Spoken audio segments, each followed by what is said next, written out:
meeting partners, delegates from the international and regional organizations, international humanitarian assistance organizations, the private sector, non-government organizations, and academia, participants of the ASEM Manila Conference on Disaster Risk Reduction and Management, fellow workers of government, honored guests, ladies and gentlemen, again, a very pleasant good morning. Any brief review of the headlines and reported weather patterns of the past few years would reveal a startling trend. Tragedies caused by climate change have not only become more frequent, they have also become more devastating and larger in scale. More and more, the stories we encounter in the news are becoming all too familiar. Countries hit by storms of historical magnitude, people losing their homes, their livelihoods, and everything they worked for, often even mourning the loss of their loved ones. Just recently, we witnessed some of these scenes during the flooding in the Balkan regions, which I am told was a result of the heaviest rainfall in the region in 120 years. I could not help but be reminded of the tragedy of Typhoon Haiyan, or Yolanda as we call it, which took the lives of thousands of my countrymen and affected millions more. But we also realize that the impact of climate change goes beyond the threat of weather disturbances as we know them. For some island countries like Kiribati in the Central Pacific Ocean, climate change has become a threat to their very survival. If water levels continue to rise at the same rate, in time, their country will be completely consumed by the ocean. It leads me to ask, what did their citizens ever do to deserve the prospect of being the first batch of climate refugees? On a broader scale, developing countries such as mine, despite having an almost insignificant carbon footprint, are disproportionately vulnerable to hazards such as Typhoon Haiyan. What did the thousands who perished and the millions affected by that super typhoon do to deserve such a fate? Is it not incumbent upon all of us to address the problem of climate change as one global community in the soonest possible time? This is why we are here today, because we all agree that we cannot sit idly by as the effects of climate change worsen. It is vital, now more than ever, that we mount a focused international effort to address the threats posed by climate change and to build communities that are resilient in the face of disaster. It has become increasingly necessary for us to convene and to share best practices, and by so doing, evolve as one international community in addressing this common problem of ours. In this regard, I believe my country has some very meaningful lessons to share. In fact, during the most recent World Economic Forum held in Manila, the Honorable Kyung Wha Kang, the United Nations Assistant Secretary General for Humanitarian Affairs and Deputy Emergency Relief Coordinator, had this to say about my country, and I quote, "We always talked about the Philippines as being one of the best prepared countries in the world when it comes to natural disasters, because there's so much of it. The Yolanda experience will be talked about for many years to come, both in this region and for us, because there are many good lessons," close quote. Perhaps you will allow me to share some of those lessons today. Our country historically welcomes around 20 storms a year, but more recently, we have noticed that these storms have not only become more powerful, they have also begun shifting tracks, hitting areas that are not normally frequented by typhoons. In the last 20 years, we have observed an increase in the number of typhoons entering our Visayas and Mindanao regions. These regions have also seen the most powerful typhoons in recent years: Typhoon Washi in 2011, Typhoon Bofa in 2012, and Typhoon Haiyan in 2013. This is precisely why, instead of simply being reactive, our administration has always taken a proactive approach to reducing the risks posed by natural calamities. From day one, we undertook the large-scale enhancement of our scientific capabilities. We acquired and strategically positioned Doppler radars that enable us to better estimate the amount of rainfall brought about by incoming cyclones. We launched a project called NOAA, or the Nationwide Operational Assessment of Hazards, which involved integrating the early warning systems along 18 major river basins, installing hundreds of so-called hydromet devices across the archipelago, and putting up a website that enabled anyone with an internet connection to access real-time weather information. Through LiDAR technology, we likewise began mapping the topography of our floodplains and river basins. We also prepared multi-hazard maps that identify areas that are prone to flooding, landslides, tsunamis, among other calamities. Of course, these efforts go hand in hand with training our personnel working with the local communities in the use and maintenance of these new technologies. We are also finding ways to make it easier for all Filipinos to act on the information made available to them. From previously just measuring wind strength alone to determine the intensity of storms, we now measure rain strength as well. We also make it a point to translate this information through an easy-to-understand color scheme, which, coupled with our hazard maps, tells our people in the simplest possible terms the anticipated severity of the weather disturbances. After all, how many of us can really visualize the effects of floods solely by seeing the estimated amount of millimeters of rainfall? These, among other initiatives, demonstrated our resolve to maximize the impact of technology on improving the resilience of our communities.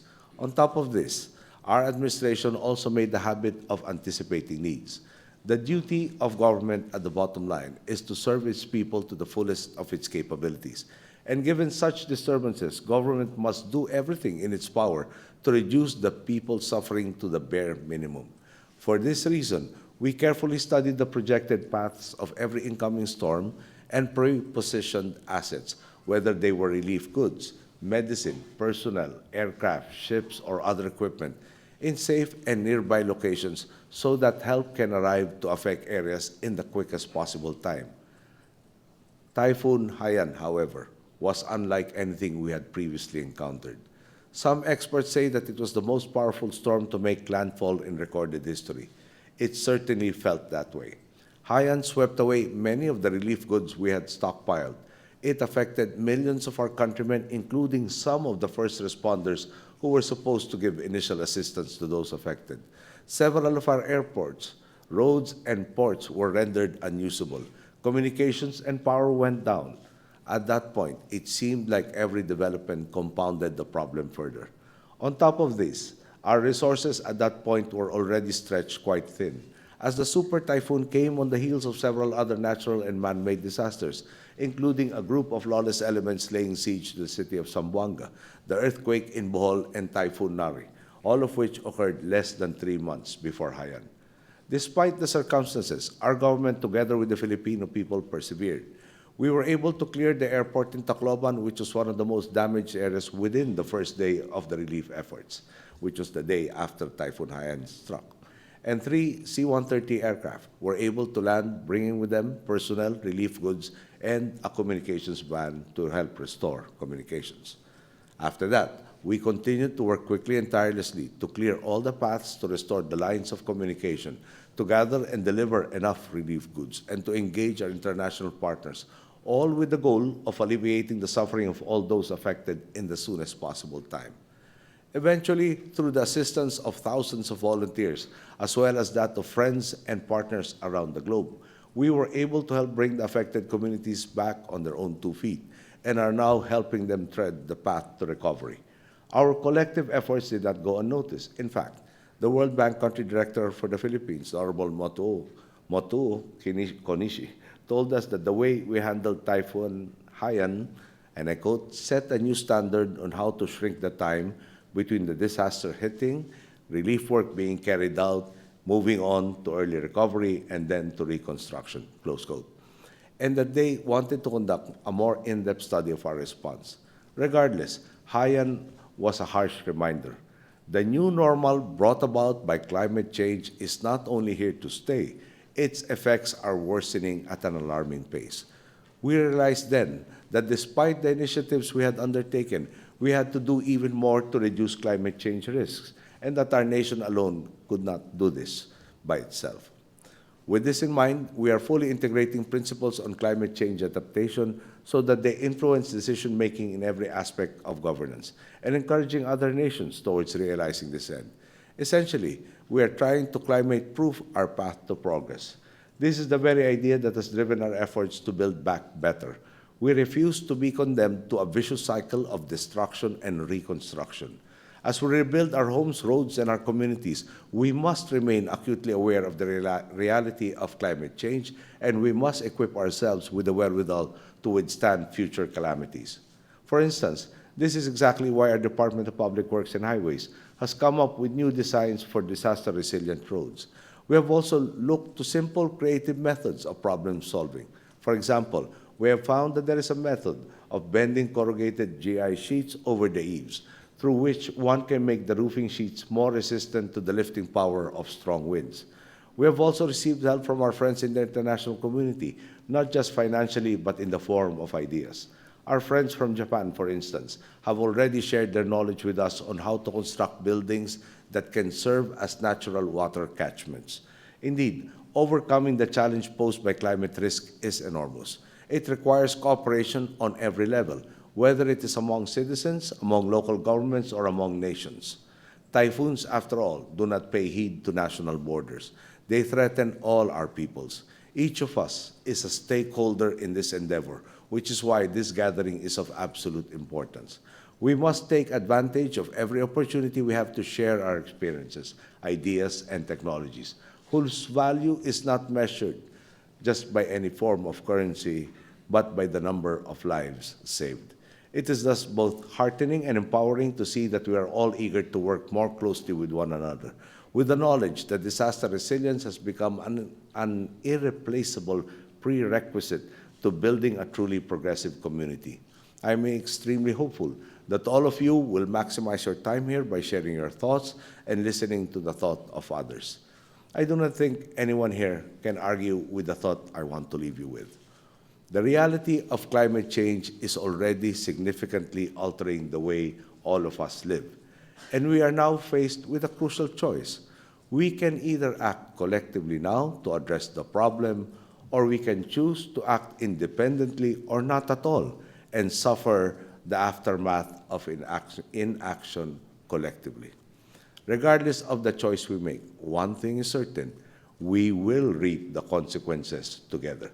This is why I encourage all of you, please let us continue working together through forums such as this one, and let us deepen our cooperation to give rise to a world that is safer and more resilient. This is our only planet, and it is our duty as its citizens to do everything in our power, not just to protect it, but to improve it and make it better than it ever has been. I thank all of you, and I bid you all a good day. Thank you very much, Mr. President. Ladies and gentlemen, that is the end of today's program. We would like to request everyone to please remain in their place while the President exits the ballroom. The plenary will commence shortly.